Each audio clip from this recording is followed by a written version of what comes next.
F'diskussjoni politika fil-Qawra l-Prim Ministru Lawrence Gonzi kompla fejn ħalla nhar il-ħamis li għadda fil-konferenza dwar l-4 snin ħidma tal-gvern.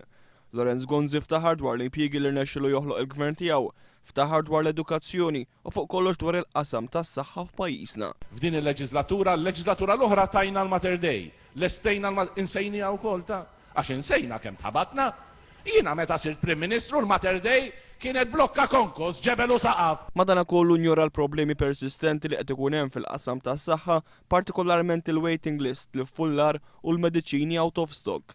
L-istess kif naqas għal kollox milli jsemmi is-sitwazzjoni ta' inattività fil-Parlament, fejn din is-sena ttieħed biss vot wieħed b'division li fih il-gvern tilef il-maġġoranza parlamentari. Minkejja l-kritika li saritlu xorta baqa' ma qalx ġara mill-kumpless tal-White Rocks, il-villaġġ sportiv tal-Marsa, il-Corporate Village u Smart City. Sa dan it-tant b'reazzjoni għaż-żjara li għamel il-kap tal-Oppożizzjoni fil-Libja, Lawrence Gonzi appella lil Joseph Muscat biex ma jkissirx ir-reputazzjoni ta' pajjiżna. Dan minkejja li Lawrence Gonzi kien l-aħħar Prim Ministru fid-dinja li ltaqa' uffiċjalment mal-eks mexxej Libjan Muammar Gaddafi fil-Libja qabel ma bdiet ir-rivoluzzjoni.